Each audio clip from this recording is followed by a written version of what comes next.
Hey? So it's kaniki, yeah.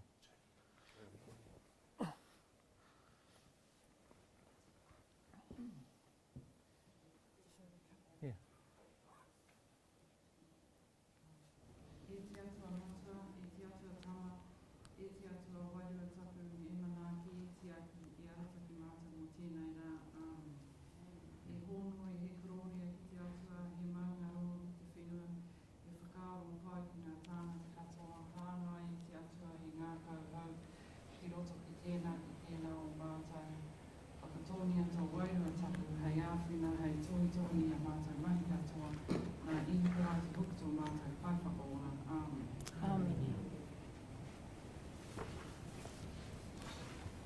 Kia ora tātou, I'd just like to mihi to everyone for turning up today, as well as mihi to our Tomaki Makaurau, tangata whenua and to the whare as well. It's great to see you all here today as part of our information roadshow we're doing with the final representation and asset arrangement model that we're proposing to you to watch in the presentation and in the booklets today. So just like to welcome everyone here to our sixth information sharing roadshow event we're having. We're having 9 of these around the country, so we're over halfway through. So I appreciate for everyone turning up today, this morning on a Sunday in Auckland here. So we've brought some of our trustees along as part of this process so that you can engage with them as part of your kāhui representatives, ask them any questions, as well as find out additional information regarding where the particular kāhui is going at and towards. So without any further ado, I'll let the individual trustees get up and introduce themselves. We've also got our specialist legal advisor here from Graham Modern and from Chapman Tripp as well.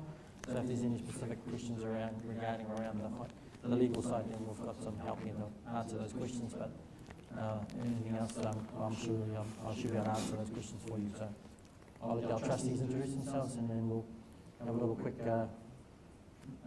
introduction to the presentation. Thanks.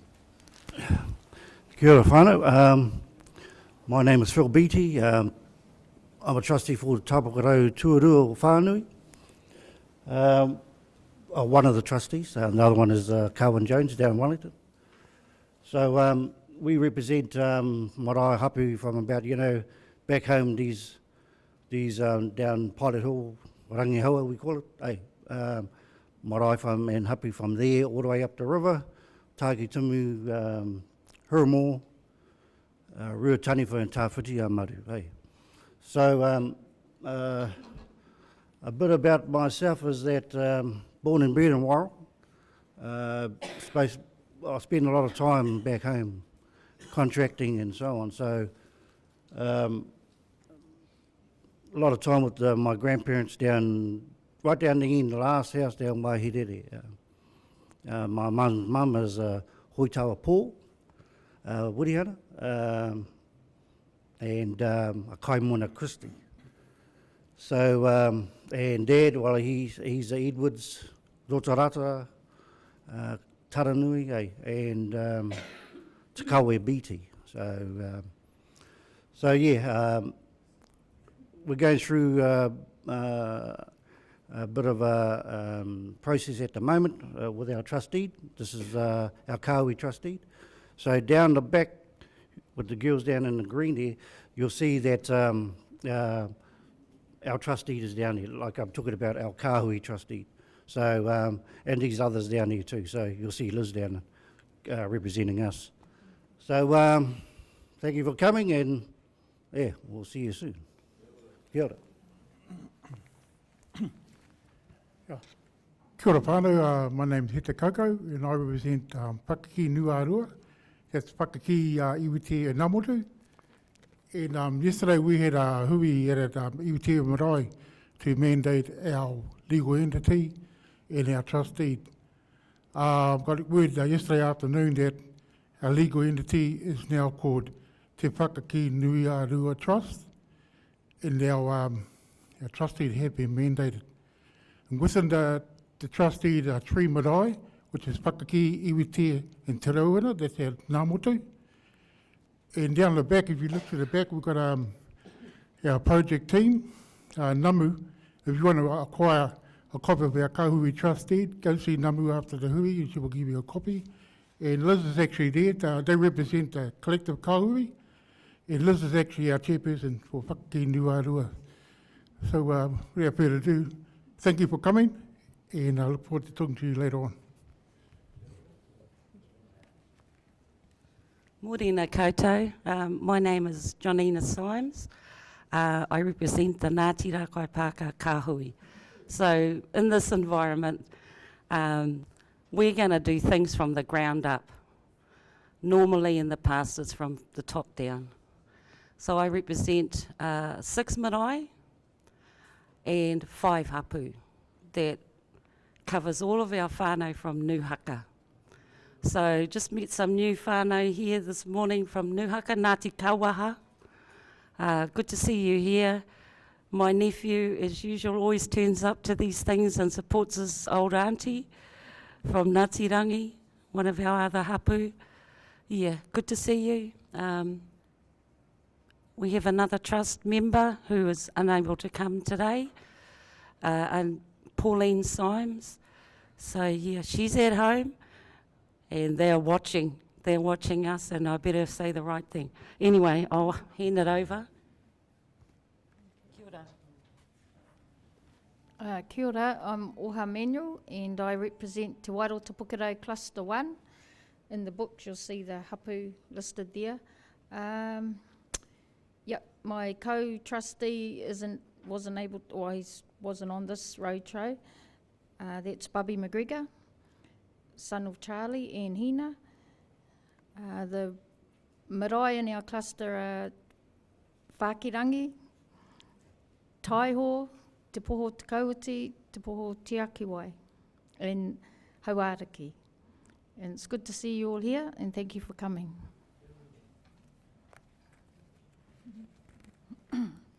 Kia ora tātou katoa. My name is Huia Huata. I'm one of the trustees for Ngā Tokorima Hine Manuhiri. The other trustee, Carmen Morel, is unable to be here today. And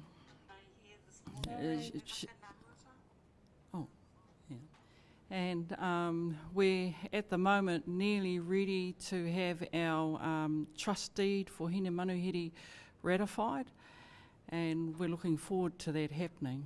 Kia ora.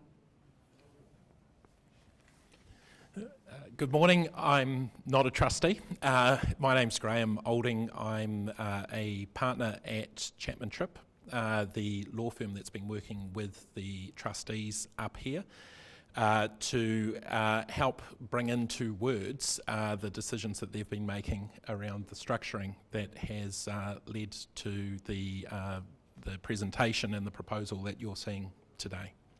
Kia ora. Thank you, trustees, and also I'm here representing Rongoa i Ngāi Taraka Tō along with my other fellow trustee Moana Ro, who sends his apologies. We also got apologies from Carmen Jones, from Te Kokoro Whanui, and Richard Nene and Apia Te Tapene from Te Hongo o Ngā Awa, formerly representing the Wairua Waikaoni Moana Trust Board Group. Also present, you would see live streaming from Campbell Square. We are live streaming all our hui because our whānau want to get engaged online, the technology we use nowadays. So we've got some whānau listening online. So when you do ask your questions, make sure you hold the mic up nice and close because our whānau can hear what you're asking on the internet. We also got Dev down the back, you would have seen coming in. He's taking registrations as well as special voting. So if you've got any questions regarding your voting details, she'll be able to answer them. And the two ladies from the Kahui Collective, as Phil has mentioned, are also in the back corner there as well. Health and safety, exits are marked there for exit, the two exits there. Assembly point straight out here. The toilets, wharepaku, is just straight through the dining area here. You'll just see them straight on the other side. So that's our kind of health and safety protocols we need to adhere to. Before we kick into the presentation, there's been, I guess, trustees have been putting in a lot of work for the last 2 years to get to this point. There have been a lot of diverse, I guess, opinions we've received from feedback last year when we came back to you with initially with some aspirations, concepts, and then again back in November we came back with some potential models.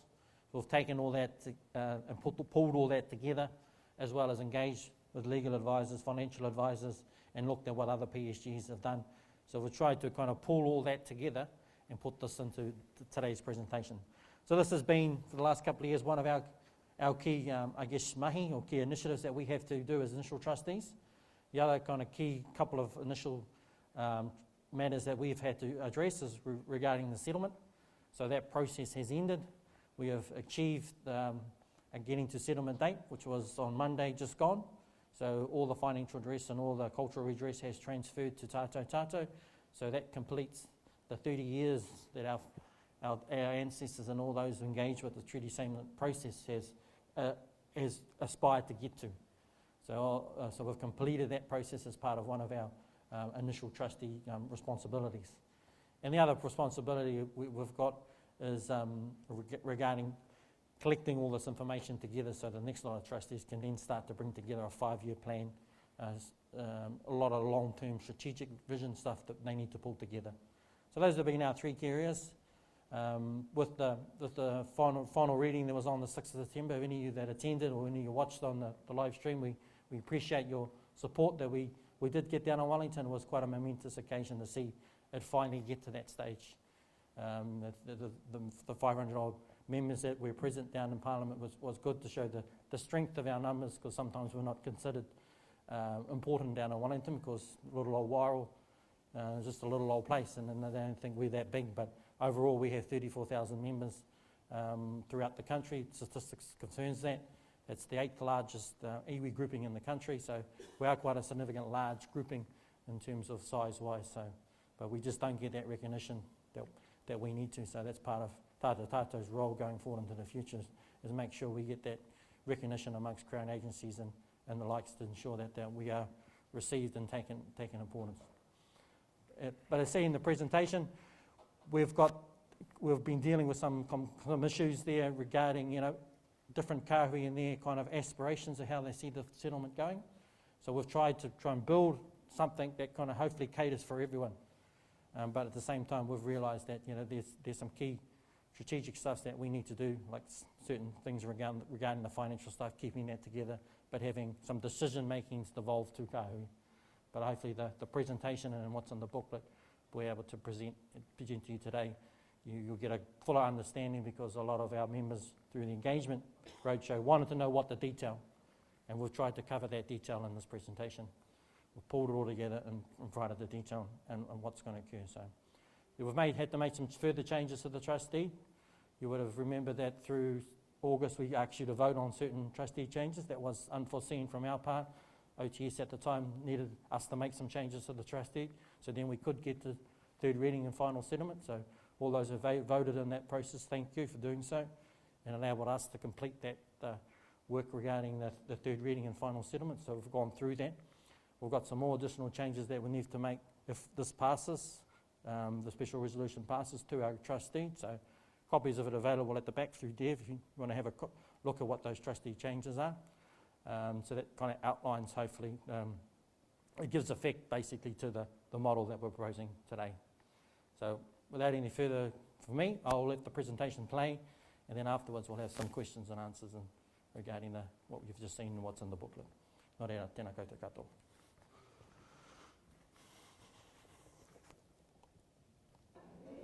Amen.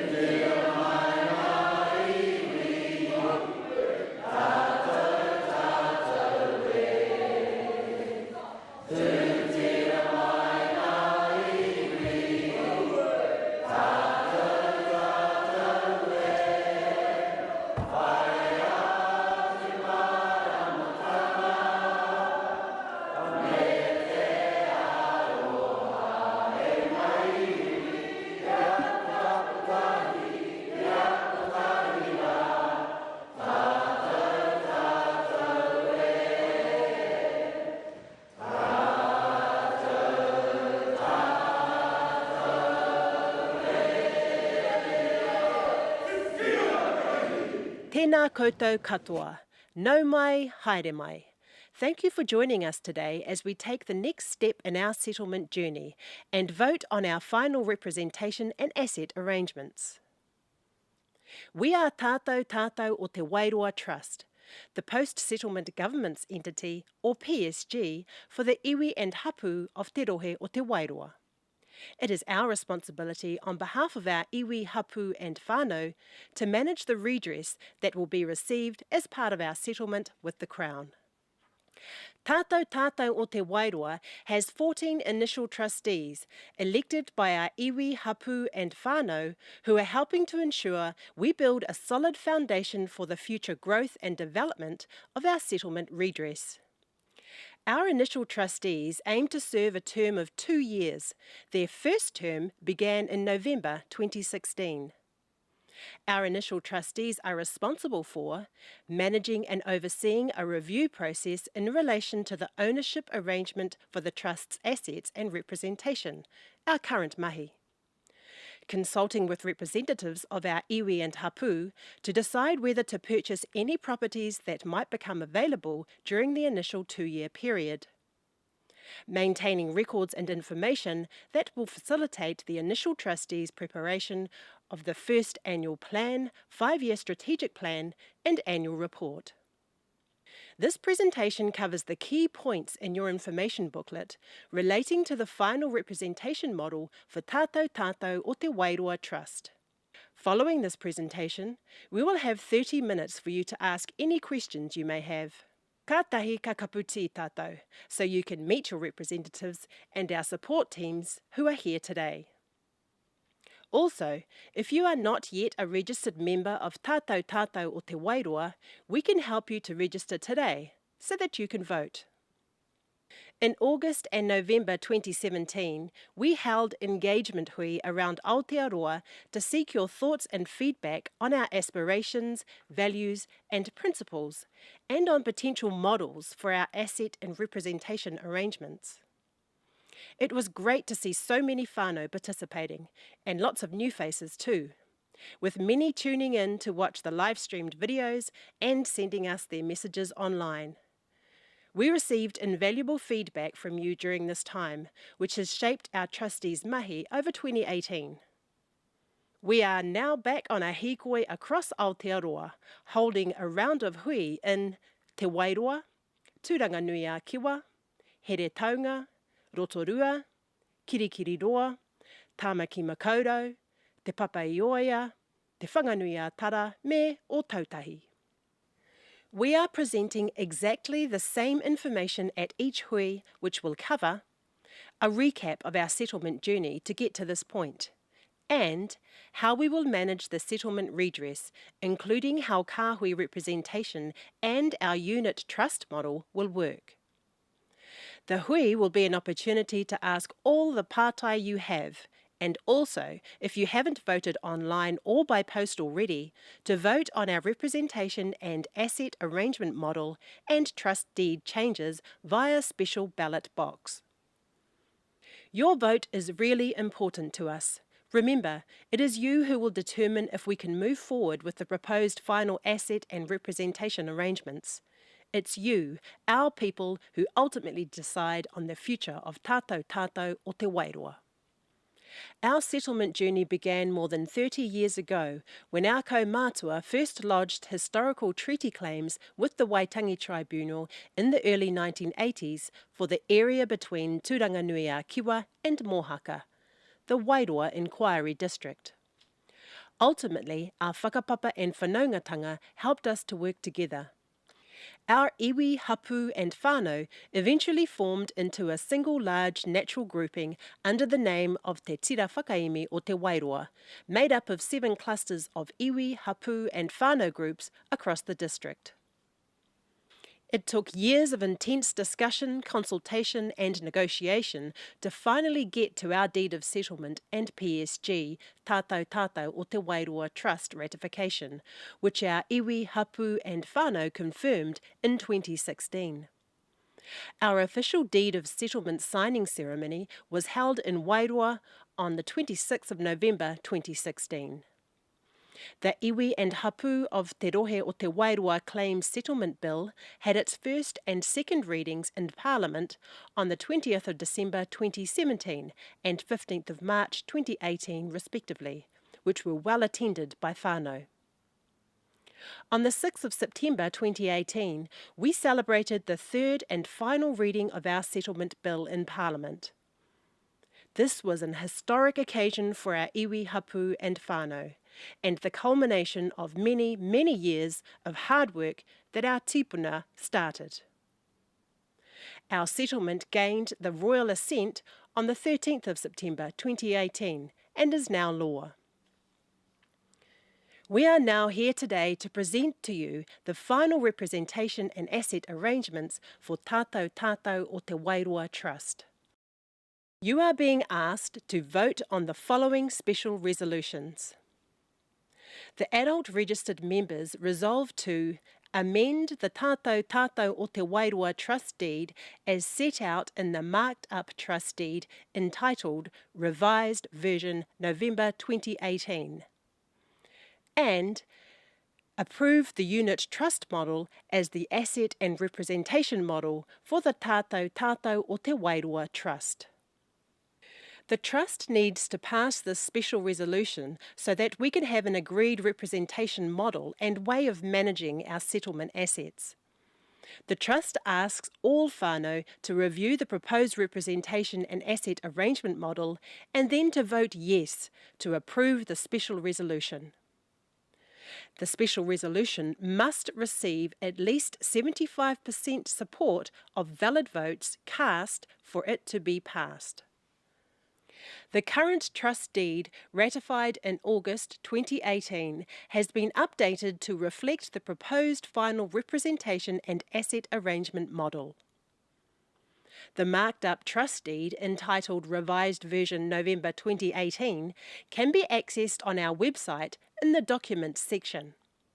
If the special resolution does not receive the required level of support, the current trust deed, ratified in August 2018, will stand and a new set of trustee elections will be held. What it really means is that we will lose the opportunity to move forward that our iwi, hapu and whānau have been waiting for so long. Whānau, our ultimate goal has been to move as quickly as possible through the legislative process to complete Crown involvement in this part of our journey and move into a position of holding our destiny in our own hands.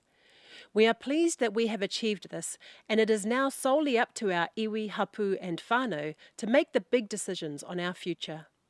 This is an exciting time. It's you, our people, who'll decide on the final asset and representation arrangements. Your participation in this vote is crucial to a successful future for the iwi and hapu of Te Rohe o Te Wairua.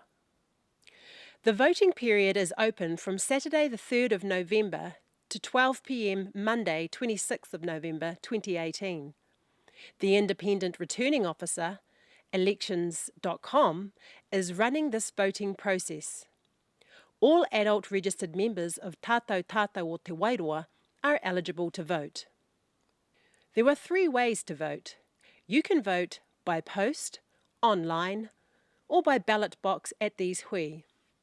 For voting inquiries, including requests for replacement voter packs, please contact the election helpline on 0800 666 946 or, for overseas residents, 0064 3377 3530 or email iro@elections.com. What happens after the vote? We expect to receive the results within 1 week of vote closing. The Trust will notify all members of the outcome of the vote, so keep an eye on your email as well as the Trust's website and Facebook page for updates. If the Trust achieves the required support for introducing this final representation and asset arrangement model, the Trust will make the required changes to the trust deed and new kāhui Tātou Tātou representatives will be elected by the end of March 2019. The Tātou Tātou representatives will be the directors of the corporate trustee of Tātou Tātou o Te Wairua Trust. Our new tātou tātou representatives will focus on finalising tātou tātou o te Wairoa 5-year strategic plan, which is in draft form at the moment. A consultation process will be run next year amongst our members so that we can get your feedback on this important document. At our engagement hui in 2017, we presented some possible models for the future structure of tātou tātou o te Wairoa for you to consider. We discussed how these models could be applied separately or parts taken from each to create a final model. You told us what you thought of the models presented to you and why, what aspects you liked and what parts you didn't like, and what further detail you needed that would enable you to make an informed decision. We have listened to your views and those contained in further information gathered and have brought them together to develop a recommended final representation and asset arrangement model for the future structure of tātou tātou o te Wairoa. It is this final model that you are being asked to vote on now. If you vote yes to this model, and we strongly encourage you do, this is how we will manage the settlement redress received on the settlement date, 12th of November 2018, to benefit our iwi, hapu and whānau for generations to come. Our recommended representation and asset arrangement is 7 kāhui, cluster groups, each with a legal structure in place in order to be a unit holder in tātou tātou o te Wairoa Trust upon settlement. A unit trust model, with each kāhui holding units in tātou tātou o te Wairoa Trust. We had to consider which model would deliver more immediate benefits and greater control of income derived from the settlement for the kāhui and our iwi, hapu and whānau right from the outset. But we also had to incorporate parts of key strengths of existing PSG models around collective mechanisms of asset management and economies of scale through keeping the principle intact while allowing for kāhui seeking independence to be enabled to do so without the need for further tātou tātou trust deed changes or special resolutions. We have looked closely at all other PSG models of a similar size to tātou tātou and how representation and delivery of benefits to their members is undertaken. However, none of these models are believed to be an appropriate, identical match for the management of our settlement redress due to our circumstances. We are unique, and we need a unique model for our settlement that is tailored specifically to the needs of iwi, hapu and whānau. This is your opportunity to vote on the final representation and asset arrangement model that will help shape the future of our tamariki and mokopuna. The unit trust model reflects a combination of the concepts and models presented to you in the August and November 2017 engagement hui. It incorporates a combination of both consolidated and diversified asset ownership, where the principal settlement is kept together and income derived is either reinvested or distributed to kāhui. In regards to being grouped by kāhui, the feedback we have received is that many whānau think it's best to continue on the path that we have forged through the settlement process so far, being grouped by hapu for representation, then coming together under one umbrella group. Many whānau say they are used to the kāhui structure and feel that it is fair that each group can elect its own representative as trustees on the board. That way, each smaller group's voice is heard, but overall, we are stronger together as one. So, after considering your feedback, the initial trustees recommend we continue with the existing kāhui representation approach for tātou tātou o te Wairoa Trust. Let's now take a close look at the key features of the unit trust model and how the kāhui representation will work within it. All this information is contained in the information booklet from page 14 onwards. So how will kāhui representation work? First and foremost, under the unit trust model, each kāhui needs to have a structure in place in order to be a unit holder in tātou tātou o te Wairoa Trust. There are several requirements for a kāhui structure to stand. 1. It needs to be robust and have clear provisions around the appointment of its governors. 2. The structure may be charitable. However, if it is charitable, it will be restricted to charitable activities. If your kāhui does not have a structure in place currently, it is recommended that a discretionary trust is set up to represent your kāhui on tātou tātou o te Wairua Trust. A template trust deed has been prepared which can be aligned to the specific needs of your kāhui.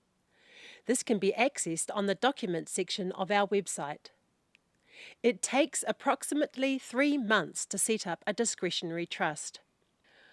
More information around the rules of operation for discretionary trusts can be found on page 17 of the information booklet, and we can answer any pātai you have on this after this presentation. If you already have a structure in place to represent your kāhui, your options are 1. To continue using your current structure upon settlement date. 2. To set up a discretionary trust as another entity using the template trust deed. 3. To incorporate aspects of the template trust deed into your current structure by amending your current structure's governing documents. The current trust deeds for the various kāhui who are establishing a new discretionary trust to hold units in tātou tātou o te Wairua Trust can be accessed on the Documents section of our website. Let's take a look at how kāhui are represented on tātou tātou o te Wairua Trust. Each kāhui will elect one representative to tātou tātou o te Wairua Trust to be its tātou tātou representative. The elected tātou tātou representative will be a director of the corporate trustee of tātou tātou o te Wairua Trust. We'll talk more about how the corporate trustee works soon. Each kāhui will have a representative beneficial entity which will hold units in tātou tātou o te Wairua Trust. Each beneficial entity will hold the same number of units initially. 1 unit equals $1 of financial and commercial redress, excluding the value of the interest received as part of an initial distribution to kāhui. Now let's explain what having a corporate trustee means. A corporate trustee is a company which acts as the trustee of a trust. The people who would have been trustees of the trust are appointed as directors. As mentioned before, the elected tātou tātou representative will be a director of the corporate trustee of tātou tātou o te Wairua Trust. We recommend having a corporate trustee for several reasons. 1. It reduces the administrative burden on the trust. What this means practically is that authorised person or persons can bind the trust, instead of all trustees having to sign contracts. 2. It provides protection for trustees and their whānau. Legally, trustees are personally liable, and this can put them and their whānau at risk. The establishment of a corporate trustee provides a layer of protection for those directors who are tasked with this important mahi for the trust. The establishment of corporate trustees is a common approach for a trust managing assets of a significant value, including PSGEs. For example, Ngāti Whātua Ōrākei and Ngāti Porou both have corporate trustees. We think it is important to our values to include a charitable trust arm as part of the unit trust model. This charitable trust will hold 2 units in tātou tātou o te Wairua Trust. The focus of the charitable trust will be to run charitable activities for the benefit of the members of the iwi and hapu of Te Rohe o te Wairua. Equally, we also need to have a part of the trust dedicated to running our commercial activities. Our commercial arm will be managed through a commercial company and board. When we look at board representation on the commercial company, we must ensure this board is separate from the tātou tātou board. The Commercial Board will prepare a statement of investment policy and objectives, which includes the parameters under which the commercial company will operate.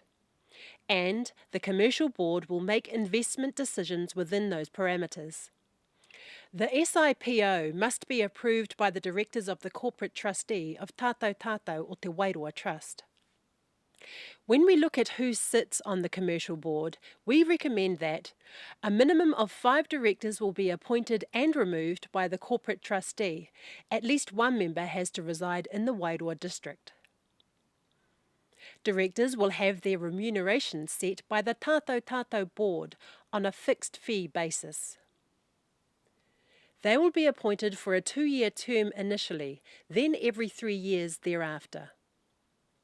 All directors may be reappointed for a further term or terms. An appointment process would be held to replace a vacancy more than 6 months out from expiry. Where a vacancy existed within 6 months of an expiry, the vacancy would remain until the next appointment. Appointments will be made on a best person for the role basis. That is, they must have the ability and expertise to maximise returns that will either be reinvested or distributed to kāhui. To ensure the best candidate for the role, selections for candidates will need to be done in consultation with a suitably qualified independent agency. What happens to our forest asset? Our forests are treated separately within the unit trust model and are run by their own limited liability companies due to our shared interest with our neighbouring iwi. By the 5th anniversary of the unit trust model being ratified, the beneficial entities representing kāhui with interests in the forests must enter an agreement outlining their interests.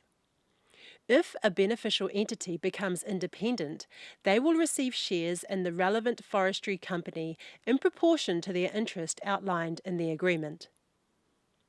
We will discuss some long-term financial forecasts for the unit trust model later on in this presentation. But at a distributions level, part of the interest accrued will be distributed to each beneficial entity over 3 years from the date the unit trust model is ratified in proportion to their units. From the 4th year on, distributions will be made corresponding to the unit interest in December every year at 40% of profits. If a kāhui did not want to receive some or all of their annual distribution, then this could be held by Commercial Board for up to 6 months.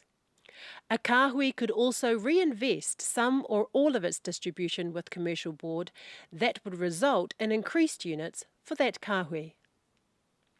There are set rules when it comes to deferred selection properties, or DSPs.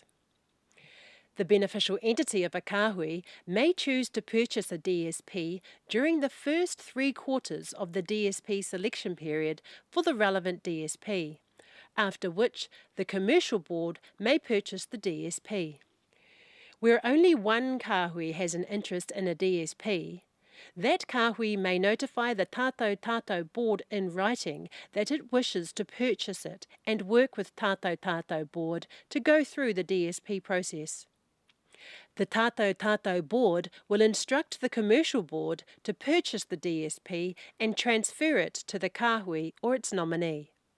Note, under the deed of settlement, there's no provision to nominate another entity to purchase DSPs.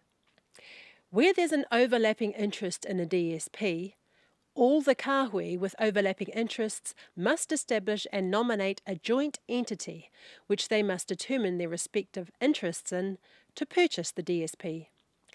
They must then notify the Tātou Tātou Board that they wish to purchase the DSP jointly, then work with the trustee to go through the DSP process.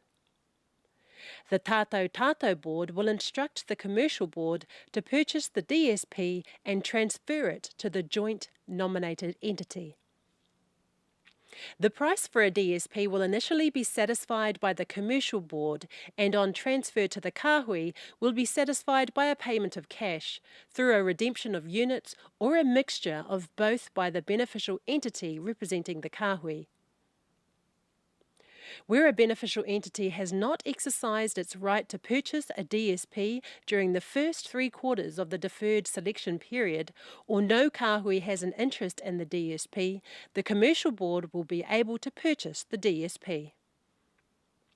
Rights of first refusal properties, RFRs, will have a similar process to that of DSPs.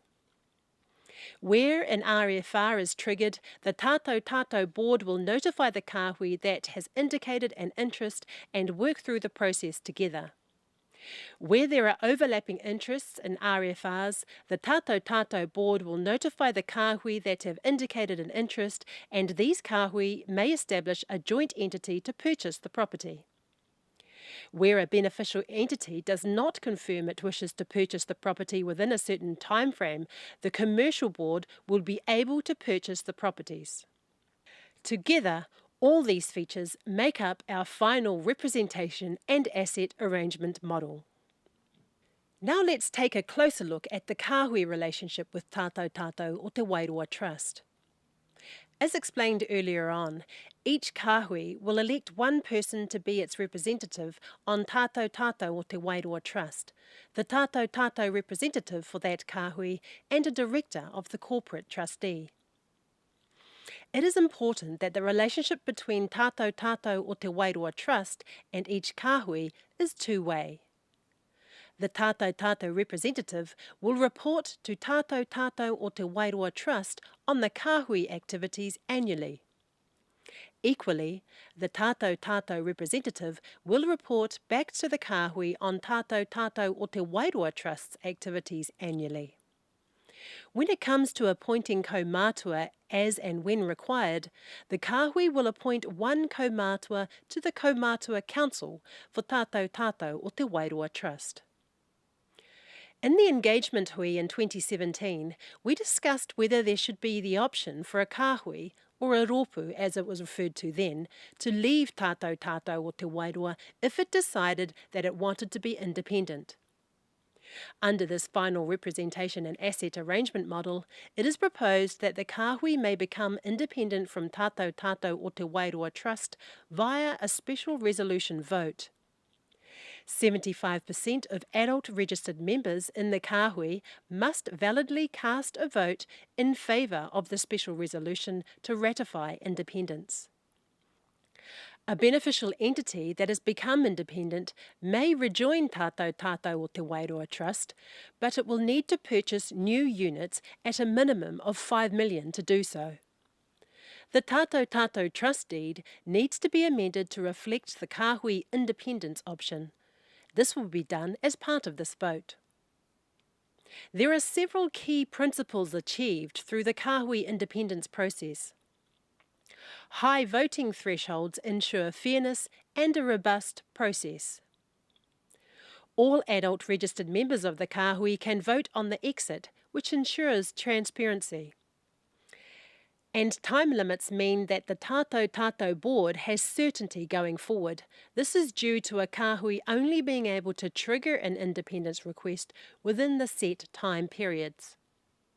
Becoming independent will mean that the beneficial entity representing a kāhui redeems its units in Tātou o Te Wairoa Trust for cash and shares in the forest companies.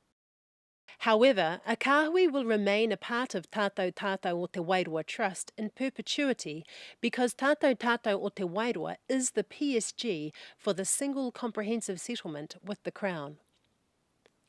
The cultural redress received as part of the settlement will always stay with Tātou o Te Wairoa Trust, as this is what is contained in our Deed of Settlement and Claims Settlement Act. An independent kāhui will no longer have a trustee representative on Tātou Board, but it will remain connected to Tātou o Te Wairoa through a formal agreement including rights to purchase RFR land and how cultural redress matters will be handled. The amended trust deed will set out the process by which a beneficial entity can become independent from Tātou o Te Wairoa. You can read more about the kāhui independence process on page 19 of your information booklet.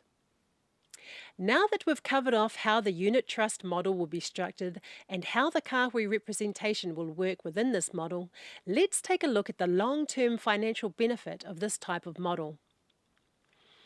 Over the past year, your initial trustees have engaged experts to undertake detailed financial modelling of the unit trust model to assess the likelihood of its financial viability in the long term, and so we can be sure that the iwi, hapu and whānau will benefit.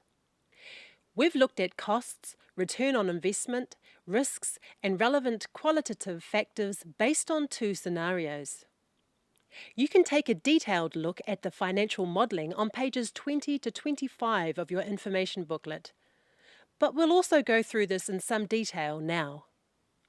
Scenario 1 is where we remain as tātou collective for at least 25 years, where all kāhui manage their assets collectively. Scenario 2 is where one kāhui leaves the collective at a defined point in time, for example after 5 years, and manages their share of pūtea individually. Underpinning all of this were several guiding principles: to mitigate risk, to preserve options, to ensure decisions by consensus, to ensure accountability and transparency that is fair to all parties involved and that involves arm's-length decision-making. You can read more about these guiding principles on page 21 of your information booklet. Now let's take a look at each modelled scenario. Under Scenario 1, all kāhui invest collectively for 25 years. This includes the forest asset with an estimated value of 6.035 million. The forest asset itself is estimated to generate 3% lease income and 1% capital gain per annum. An initial asset allocation of 40 to 60 between growth assets, low-risk assets has been modelled. A final asset allocation of 60-40 between growth assets, low-risk assets over 6 years. This happens once a broader range of investment opportunities are assessed and the collective has greater certainty over the investment term, asset classes and risk appetite that kāhui are comfortable with. Under Scenario 1, cash income and capital gains are expected to grow over time as a result of compound interest and reinvestment. Distributions have been modelled as follows.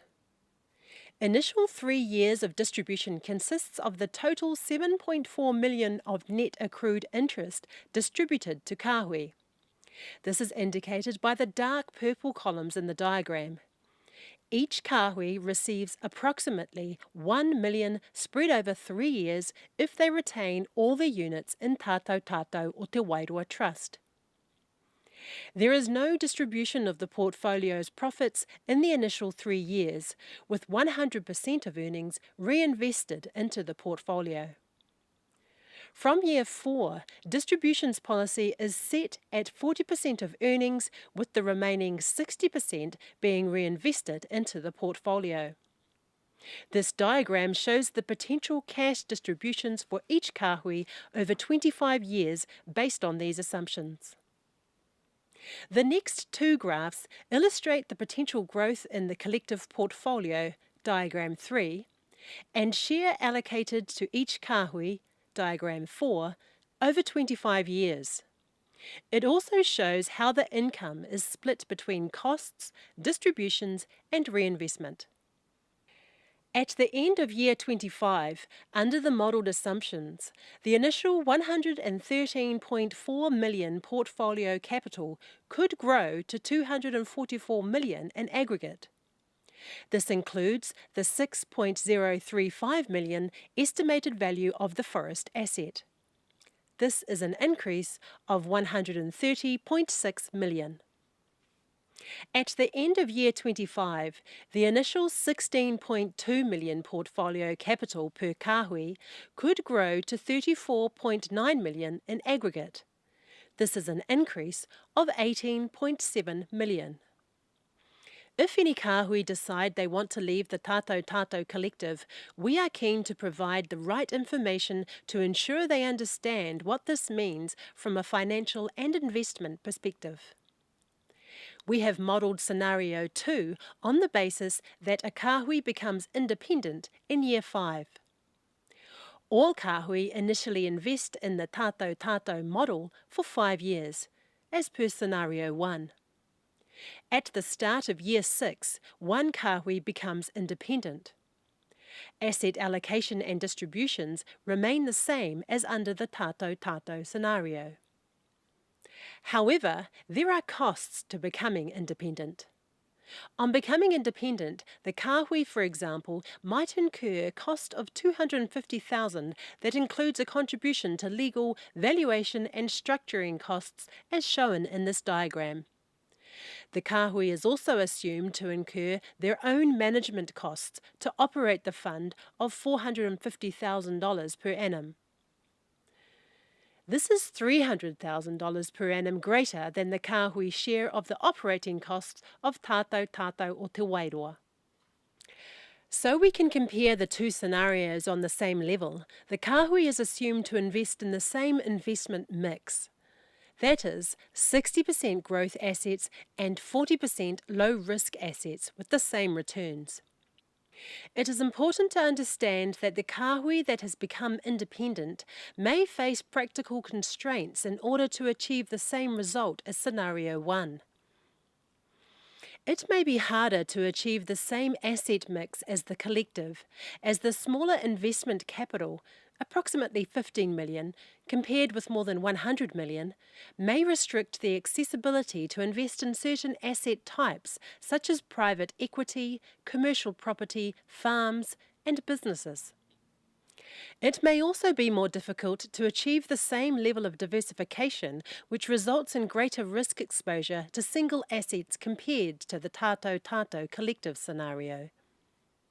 Assuming the same asset mix and distribution profile, the portfolio income of the kāhui that becomes independent may be less than what could be achieved if the kāhui remains in the Tātou Tātou model. This is due to the compounding effect of higher operating costs as shown in this diagram. Kāhui capital could grow from 17.3 million to 26.1 million. But this is 7.1 million lower than the modelled result of remaining in the Tātou Tātou collective. This is because of the higher operating costs of the kāhui. To reduce the difference, the kāhui could invest a greater portion of their capital in growth assets, reduce costs while preserving capability, or reduce distributions. The purple dotted line on this graph shows the level of distributions modelled by staying within the Tātou Tātou model. By comparing the level of distributions between scenario 1 and scenario 2, this is approximately 100% greater than those achievable under the independent scenario. Now let's recap. We are holding this hui so you can better understand how the proposed unit trust model and kāhui representation will work. We want to ensure you are fully informed before you vote on the special resolution. It's up to you, whānau, to decide if we can move forward with the final asset and representation arrangements. We strongly encourage you to vote yes to the special resolution to 1. Amend the Tātou Tātou o Te Wairoa Trust Deed as set out in the marked up trust deed entitled Revised Version November 2018. And 2. Approve the unit trust model as the asset and representation model for the Tātou Tātou o Te Wairoa Trust. We'll now have questions and answers. Before we do, we have the following ground rules. Please respect others and remain quiet so that their pātai can be heard clearly. Please identify yourself when you speak so we can record your name. Please keep questions related to the final representation and asset arrangement model. For other matters, please talk to one of your representatives. Thanks for your support, whānau. It's crucial in helping us build a positive future for the iwi and hapu of Te Rohe o Te Wairoa. This is the beginning of our new era, and we are so excited and grateful to have you united with us on this journey. Nō reira, from all of us at Tātou Tātou o Te Wairoa Trust, ngā mihi kia koutou katoa, tēnā koutou, mauri ora.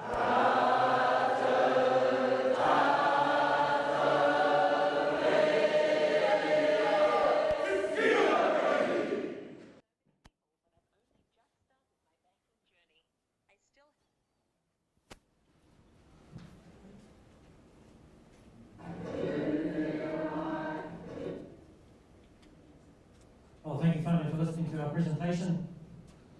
I just have to admit that it is a bit complex to what we usually are used to. We currently have a simple PSG structure that's kind of based on what the Crown thinks is a good idea. Like the presentation said, with the Crown not involved in this process, the decision and tailoring the PSG model the way we want it to be looked and deliver the benefits that we want it to deliver is in the hands of our members now. It's not no Crown involvement in this process. We want to make sure that we've taken the diverse opinions of different kauri into consideration, and I think our trustees have done that. Would like to appreciate the work that they've put in over the last couple of years to get it to this point. You see it's quite diverse, some of the perspectives from the kauri independents to those wanting to be keeping it all together. So we've tried to merge all that together into something that our members think it'll work for them. So you can see there's a clear process if someone wants to move ahead. So a lot of this, what we've tried to do is to try and devolve some of the decision making back down to the kauri level, because you understand that it's at that grassroots level, at the kauri level, and a lot of the benefits need to be delivered. A lot of people are saying, we want to make sure that we create jobs back home so our whānau who are living, the likes up here in Tamaki Makaurau, can move back home into employment. So that's the challenge now for Tātou Tātou and the kauri moving forward, to create those opportunities. And hopefully with this structure we're proposing, by distributing part of the income received annually from the settlement to the kauri, that those kind of opportunities will come up and start to develop. Because everyone, with 34,000, we want you all to move home back. We've got plenty of room back in Wairoa for you to live. Plenty of room there, it's just no jobs, and that's why a lot of people move to the big cities. So we're trying to address that drift and create those opportunities and use the settlement as that mechanism to do that. And Tātou Tātou providing that centralised face for external agencies like the Crown, so then we're keeping them held account, so they deliver those benefits, those entitlements that everyone else is entitled to as well. We just want to make sure we hold them account, and by working with our kauri on the ground, we can deliver that through this. So a lot of this is being driven by your feedback. It's been driven by our advisors as well, to see how we can merge all this together. But it is quite unique. No other kind of treaty settlement group process have attempted to go down this process. A lot of it's all decided up front at the negotiation phase, and it kind of carries on through.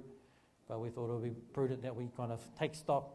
30 years journey, we're on a new journey now, post-settlement journey, that might need a different vehicle, a different structure to get us forward through out to the next 25 years that we're predicting. So yeah, that's me in a nutshell in terms of kind of an overall. It's been quite, I guess, rewarding for all the trustees who've been involved in this. That put everyone's opinions at the table being presented. It was just the way, how can we bring it all together? And I think we've achieved that with the booklet and presentation today. And hopefully everyone can see that the vision we're trying to put forward long-term, 25 years, in getting our capability built up. The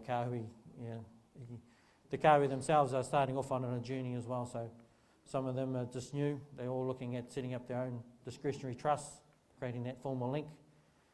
With this settlement, we've got the flexibility. With this promoter, we've got the ability to keep all the asset together by every kauri just putting it back into the middle. But at the same time, kauri then have their legal structure to apply to the Crown agencies to get their capability built up, the governance management structures, rather than use settlement money. Use the Crown money, because that's what it's there for. they're there to provide help and assistance to build capability at the grassroots. By doing that, we can be more wiser in terms of using. So we need clever people on the kahui, because that's where a lot of the decisions are going to be made nowadays. So getting involved with your kahui to help them. Don't be discouraged by certain other things that you've been away for too long. This is your settlement as well as theirs. I guess you were more entitled because you had to move away because the jobs weren't there. Crown never delivered their obligations by providing you to stay home. So get involved and make sure through your kahui and their trustees are setting up that they need your help to get the aspirations of this through. So that's enough from me. I'll ask the floor if there's any questions, and I'll.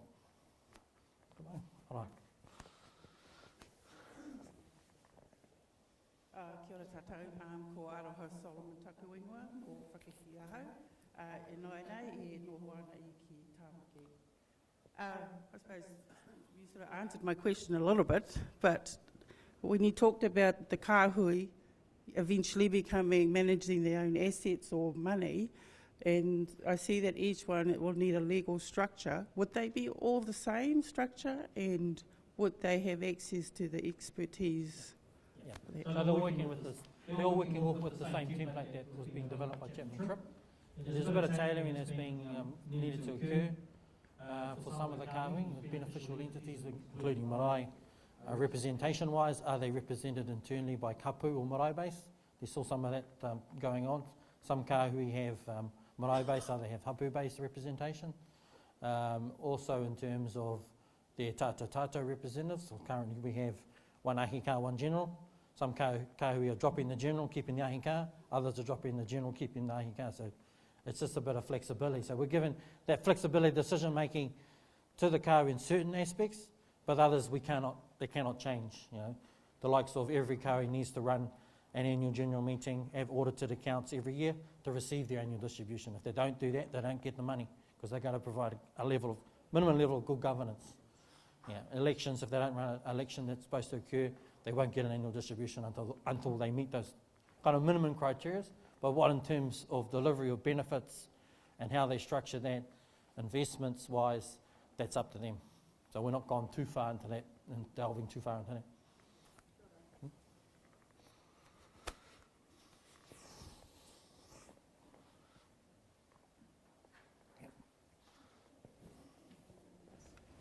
Kia ora no tātou. Ko te kepa tai toko horomono taku ingoa. I don't need this, I'm ex-military. We've got to keep it because we're on TV here. I'll turn it on there, please. It's on. Is it on? Is it all good now? Yeah. I've got two questions. I guess the first one is that, generally speaking, I guess there's a lot of settlements that have been stuffed up, and we've taken some bad decisions as Māori, probably because we don't have the expertise or the knowledge or stuff like that. I guess I'm leading towards the after 5 years of potentially one kahui leaves. Now, if they decide to come back, are the rest of the trust expected to rescue them if they've got into trouble and they then want to come back? Or is that entirely on them? I guess the other question is the appointment of kaumatua. Do they have a legal, or is there any legal voice from them? Because I guess they've got us to where we've got to so far because they planted the seed and put those requests for redress way back. I guess they still need to have a voice, but is there actually any legal implications for what they have to say? Kia ora. On the kahui independence process, that's after the 5 year, within the first 3 years, the kahui get the right to go through a special resolution of that kahui. All members of that kahui have the right to vote on whether their particular kahui wants to go independent. So and if they do in the 5th year, they'll receive their assets or their financial redress as outlined in the presentation. Now, if they wanted to come back after they made some bad decisions, and some decisions didn't go their way, the members will need to keep an eye on the balance sheet, I guess. The anticipated if a kauri did exit on that year 5, they'll potentially leave with about 15 million. That's kind of roughly. So 1/3 of that is 5 million. So if they go off and then kind of lose or misinvest $10 million and there's 5 million still left of assets, that's when a decision will need to be made by that particular kauri to come back to Tata Tata. So they need to come back with Tata Tata with 5 million assets to put back in and to gain 5 million worth of units. Now, when they come back at that 5 million, they've got a little bit of, like you say, skin in the game by having 5 million of units with Tata Tata. They don't have 15 million or at that stage like everyone else, so their proportion of the distributions will be in relation to the 5 million they've got. So they will have a seat back on the board, but their decision making about affecting everyone else's settlement will be back with the collective again. So they're not going to affect us. We don't have to bail. We're not bailing them out. They've lost part of their process. They wanted to go independent. So that's where we need to make sure that those kauri have good governance, they have good capability. It goes back down to that kauri ensuring they've got the right people in the right place to make sure they don't make those sort of investments. So on Tata Tata's responsibility is making sure that we lift all the kauri's governance and management abilities up rather than just Tata Tata, because we know that the kauris themselves need the resource as well. So we need to work collectively with everyone to make sure that everyone gets their level of governance up so that we don't make these sort of decisions. We're going to get them, that's the risk. With devolving, key decisions down, there is the potential for this to go. We're not going to fudge that over. There will be some, questions asked or some certain decisions made at the kauri level, but this is where we need our membership to get engaged at the kauri level to make sure it doesn't get that far. Not knowing what's going on is not an excuse anymore. You've got to be involved to make sure you keep a close eye on what they're doing and ensure that they are doing what they say they're doing. We've got the minimum level there, like I said, of the financial annual reports. That's getting to that stage and not getting their distribution. They're not receiving their distribution, and then there needs to be some questions asked of why haven't they done those sort of things. And you're right to speak at those kauri meetings. You need to be involved. And in terms of the Kaumātua Council, at this stage they're an advisory council, so they don't have any legal responsibility. Legal responsibility needs to rest with those that have been elected to represent. We don't want to put that legal responsibility onto our Kaumātua Kauri Council because they may not want to have that responsibility, but their role will be more an advisory role to support the trustees as they currently are doing, rather than then we need to move from that kind of settlement into a post era where we want to be professionals running this. We need to be professional people. We want our best professionals as trustees on Tata Tata, the best professionals running the kauris, so that we're trying to lift by being more professional about managing the settlement. Yeah.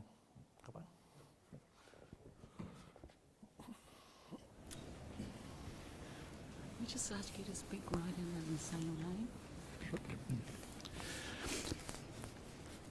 Kia ora tātou. Bill Rain is my name. I'm the Rangamawahine nei te Rakato Kahui. I'm very interested in the comments that the previous speaker made and also that Leon said, because I was a foundation member of the Niki Ngāti Kahunganunu asset holding company, and then was on the board for 6 years.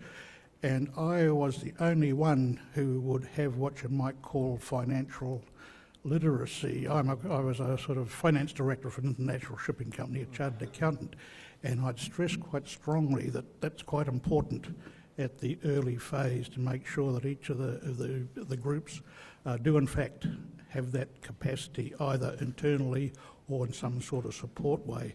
But just commenting on it generally, I think it's a very clever structure, having been very familiar with the Niki process, which of course was purely the fisheries settlement. And there's just one query I do have. It might be Graham that it's just the tax situation, because Niki, both the asset holding company and the iwi, are in fact charitable, have charitable status and are tax-free. And I'm just wondering now, you're talking about being under the Maori Authority taxation regime. So what is the tax situation with the... Yes, so it's not charitable at the Tato level, it's a Maori Authority. So that means that it pays tax at a 17.5% rate. That enables it, though, the flexibility to be able to make distributions out to all of the kāhui and for the kāhui to then choose how they use that money. If that money ultimately gets spent on charitable purposes, including funding various marae initiatives, then it's possible that the tax that's been paid on the way through at the Tātou Tātou level gets refunded back when that money is used for charitable purposes.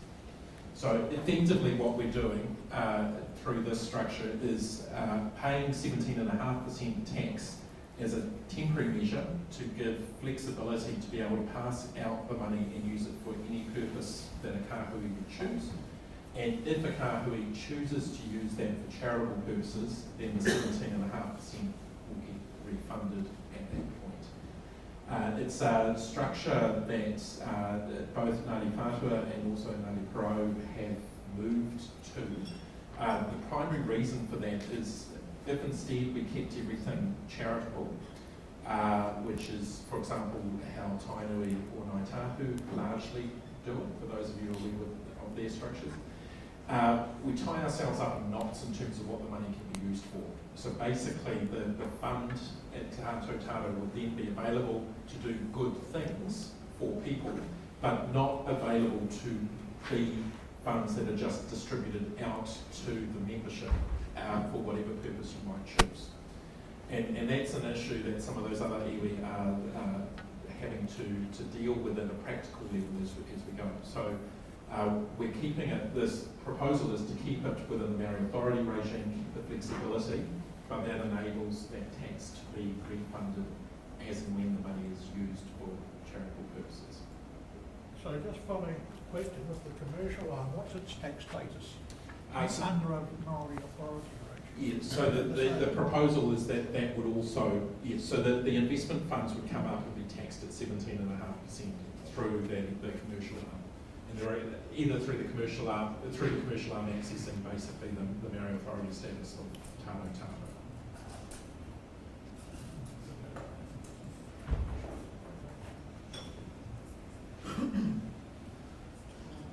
And also, we're trying to get that the Māori Authority tax regime applied to the discretionary trusts of the kāhui as well to flow through.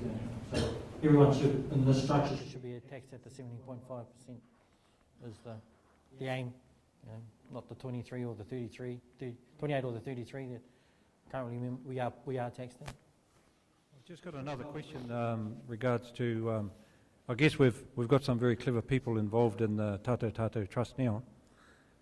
Is there any conflict of interest in them being involved in the other parts as directors? Like, for instance, can they be involved in the commercial as a commercial director? Yeah, so we resolved that you have to be separate, so you can't sit on both. You have to be on the. You could be either on the Tātou Tātou board or the commercial board. So we want to keep that clear separation between the commercial side.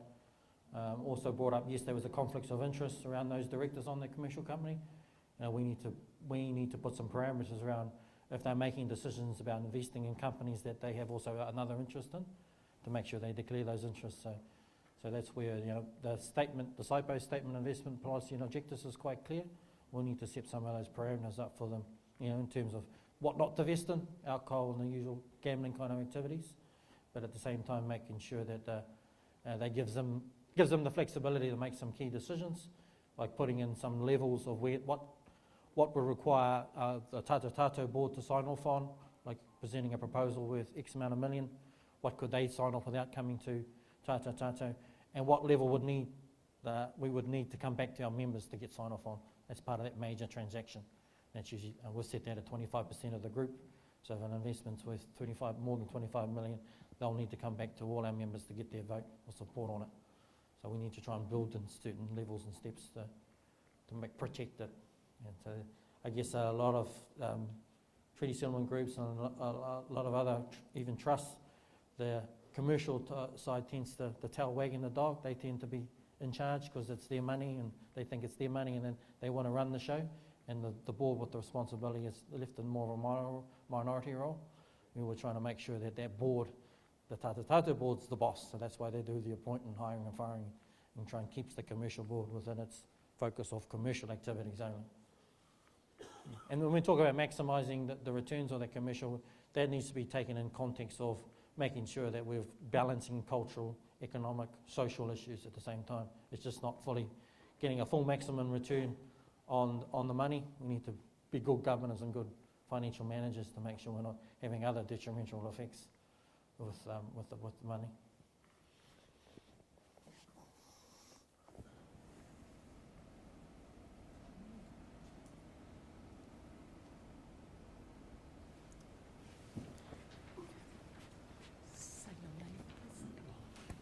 Kia ora tātou whānau, ko John Biles, tuku ingoa. You talked about whānau possibly moving back home and moving out because of no work down the area and that sort of thing. So my kids and moko and that sort of, we sort of settled West Auckland and that.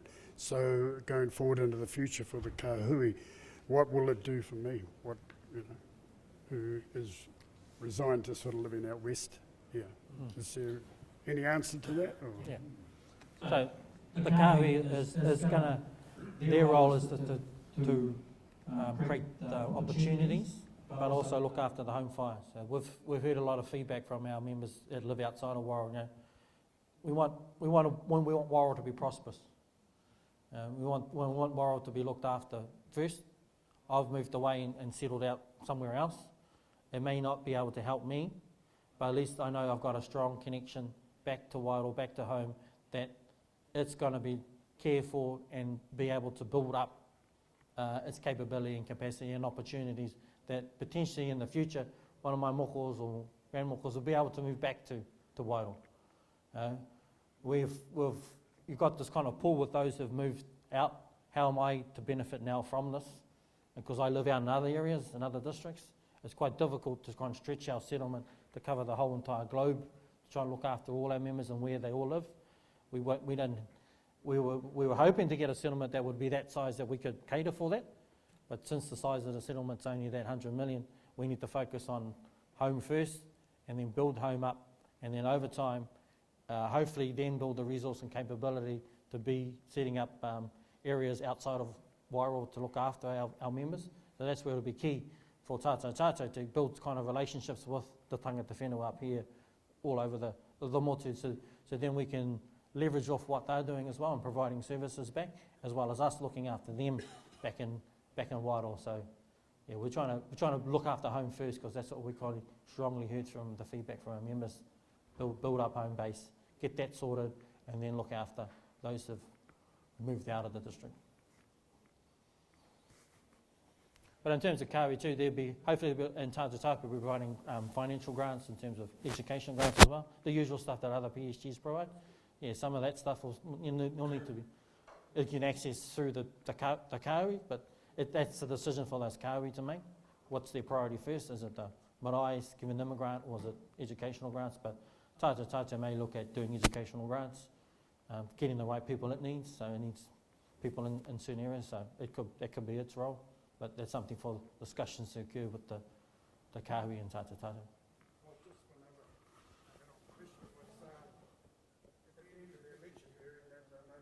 Of results, and after 1 week in that, I'm a dinosaur, don't have a computer or anything like that, so how will I be notified? Yeah, so we've resolved to let the notification through the website, online, social media, emails. We haven't agreed to post out the result, anything like that.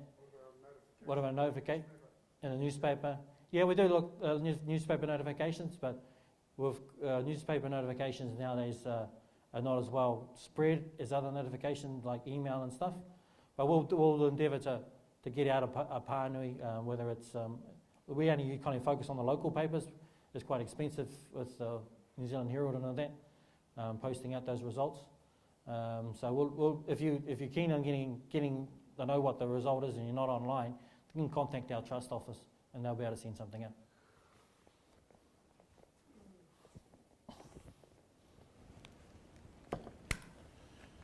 Thank you. Leon, I might have missed it in the presentation, but how are the units allocated to each of the groups? Is it by population or? So we did some work initially about how best to get the mix right. Now with the units allocation, you could look at it several ways. You can look at based on population, based on treaty breaches, based on area of interest, based on number of hapu, number of marae. So that's a kind of a complex, if you were going down that path of process of modelling. You need to find out all your members' whakapapa to get your population statistics right. You need to find out what the area of interest is. You need to find all their marae and all their hapu. Now that's quite a lot of work involved with that. And if you throw in the mix about financial analysis around individual treaty breaches, there are no experts in this world and that can do those sort of work. So it got quite complex about going down a path of working out each individual kawi's kind of unit allocation. So the trustees resolved to say, well, let's start from 1/7 equal share with all the 7 kawi and go from that as the base to move forward. That's complete. Yeah. That's complete. Yeah, so we're resolving that it's 1/7 equal share per kawi, rather than attempt to go down a process that will inevitably lead us fighting each other. That's a fight between each other over my treaty breaches versus your treaty breaches. Mine are more valuable than you're valuable. I've got more people than you. That just pits ourselves against each other, which is not what we want to do. We want to move forward collectively about building everyone's capability, not that these guys getting richer and richer, the lawyers, because that's where that ends, isn't it? Hey, Graham. It doesn't end for us getting richer. We get poorer out of that process. So let's not go down. We wouldn't go down that. Let's just say 1/7, and then go from there.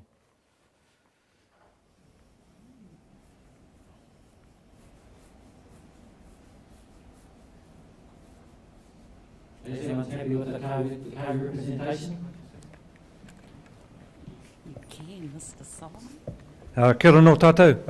I'd just like to congratulate our representatives here on Tātou for, I think that presentation was very informative.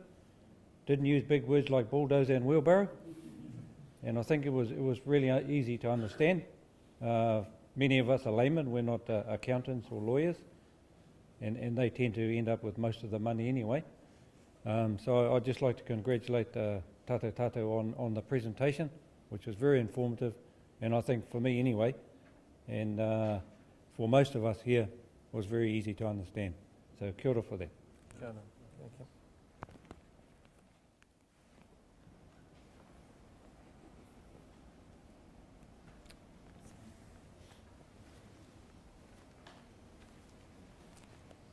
Say your name. Kia ora tātou. Urumi tīpuna taku ingoa. Ngā tokorima o Hene Manuhiri. I guess in terms of the 25-year plan that we're looking forward into the future, I'm just reminded in terms of a lot of conversations that have been had over the last couple of years going through this process. And I take my hat off to the Tātou Trust Board, Tātou o te iwi, o te Wairoa. And in terms of the perspective that you spoke about raising Wairoa first, I think you're meaning not Wairoa, because there's not a lot of people that are not kahunguni ki te Wairoa I Wairoa. So in terms of what our focus is, it's about wanting to, like what Mason Jury talked about, raise the Māori middle class so that our whānau are able to live as Māori, to be Māori, to be committed citizens within society, and to be healthy, to be able to live and be healthy, to be able to feel that they can contribute back to their people, to society, in a way which has meaning not only for them, but also for their future generations. The 25-year kaupapa, I think, it's a starting point. It's kind of like to where we want to be and where it's going to be for us to actually start and leap further into the future. I'm really looking forward to what's going to happen and to seeing how the next 5 years pan out in terms of helping all our kahui raise the level of our mokopuna, because in the next 5 years, a lot of our young people will be looking for mahi, and so, you know, hopefully that's going to create an opportunity for our young people that are coming from within the tertiary sector that are getting those skill sets to provide an opportunity for them to actually contribute back home. And that's the important thing. Yes, we're going to have our people back home that are wanting to be in that space, and there are other commercial entities that are happening, but we've got a lot of our youth that are actually in tertiary, doing tertiary study, that are actually upskilling themselves and really getting to a place where they're bringing skill sets that they can either take out into the world further, or we can provide that opportunity in 5 to 10 years. A lot of them are going to go into that space. How are we going to look after them? And if we can do that, and I like what you've just finished saying, that we want to actually create those opportunities back home, you know, I'll probably be the old warhorse by then, so my son will be actually coming through. And so that's what I look for. I'll keep doing what I need to do out here, but there'll be others that will want to be looking at taking those opportunities up to utilise the skill set that they're going to be developing over the next 5 to 10 years. And so hopefully those pathways will open for them to take those leadership roles, how they get, you know, the succession planning, because to be honest, our tātou trust board ain't going to have the skill set to move forward into the future in 10 years. So what are we doing to open up those doors so that our people can actually grow? And those, you know, our whānau that are there, what are we going to do for them over the next 5 to 10 years to raise their living standard and not just be the labourers, you know? That's what I care about for my whānau back home, not just to be the labourers, not just the shopkeepers, but actually something more substantial for them to actually move into. And a lot of that comes through their mokopuna that have had to actually go out and get skills to bring home. So I'm definitely keen to, you know, keep in touch with the kōrero that's happening back home. Nō reira kia koutou katoa ngā whānau ngā mihi nui atu kia koutou. He pāpātaku ngākau ki te rongo te kōrero e pana ki te kaupapa nei. Nō reira kia koutou katoa kei te mihi. Yeah, that's our challenge. And that's both our tātata challenge and the Kahui's challenge. This is how we're going to implement this, bring in those jobs and as you say, creating that middle class and making that middle class grow. Not the labourer jobs anymore, not the AFCO jobs, you know, moving into different specialist areas of different fields, diversifying into other fields that, you know, opportunities that are coming up. We need to look at those and not just, you know, continue on with the same old. We talked about how can we get our own involved, and what a strategy that we saw with Ngāi Tahu was making sure our own sit alongside the best persons we can get, so then they can learn off the best persons. So then we've got our own being skilled up in this, and then with our own coming through the system, coming through these tertiary institutions that are educating, is utilising them, and a lot of for us back home is making sure that they're welcome when they do come back home, because a lot of them sometimes don't get welcome. We need to make sure that happens.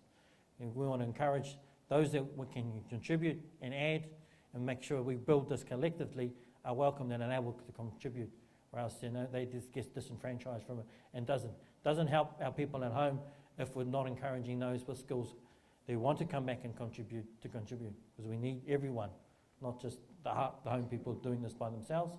Everyone needs to play their part and role in this.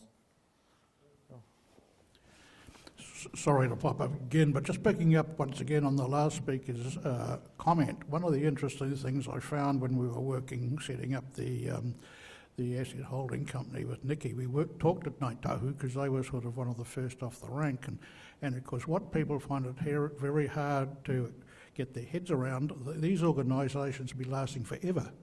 They're going on for perpetuity. Most business organisations probably last 20, 30, 40 years and disappear, and I think one of the models they looked at was the English, the Canadian company, Hudson Bay Company, which was started in 1600 but still going. But that sort of concept, I think, picked on I just like to, for the trustees, to just keep that in mind when they're thinking about it. This is going to be here forever, and you're already seeing with Ngāi Tahu and Ngāti Whātua that they're getting into a critical mass now that's got a huge potential for everybody.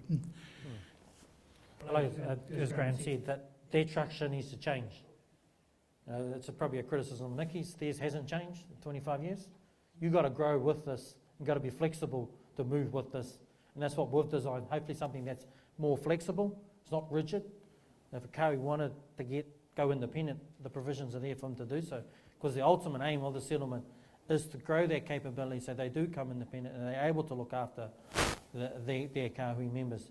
Because traditionally, we weren't one big collective as Wairau. We were broken up into our separate areas, and there were separate rangatira and chiefs that used to look after and be responsible for that. But what happens with the Crown when they came along with their policies is to dismantle that so they can get access to the land. We're trying to now recreate it, build it back up again to what it was traditionally, to move in that direction, because that's what we're traditionally used to. That's our history. It's all been, our history's painted with stories about that. So creating a model that's flexible, but at the same time taking the best from those that have gone before has been the key. And that's keeping the money together, everyone says. That's been strong. And you've seen the financial projections. Keeping the money together, low risk, you get a lot higher return. If you're going out on your own, you need to go in higher risk, more operating costs, you get a less return. So that's what we're trying to achieve. Keep the money, use the income to deliver some benefits.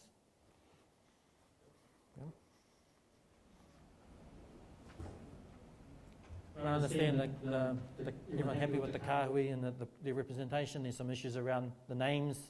Remember the changes we've made to the trustee back in August with the Crown. We've had to take some names off and put some names in. So this process we've kind of sorted that out, allowed the Kahui this time to determine their names. They're doing some Kahui name changes as well. So we're moving into that post-settlement environment to make sure that it's more reflective of who we are. We're not being overruled by the Crown in this. So it's quite liberating to have the Crown out of the picture now. They tend to want to do things certain ways and it creates friction amongst ourselves. So with the Crown not there, we're able to deal with this and put decisions back into your hands. Okay. Any more questions? Good. Kapai? Nothing else to think mention. Yeah, so if you want a copy of the trust deed, it's down the back there with Dev with some of the changes, marked up changes, all the marked up changes I should say, in the new trust deed. There are a lot of significant changes. Probably one of the biggest significant changes that we've had to list all the RFRs and DSP properties in there as well. You would have seen in the presentation if overlapping interests. We want to be quite clear and upfront. All the car we've gone through a process of identifying where their interests lay in the commercial and cultural properties. So then we know who's having those discussions around purchasing certain properties, who's involved with discussions with the likes of DOC, the councils. So it's all clear up front that we know who's in certain conversations. Cool. No other further questions then? Kapai. Thank you.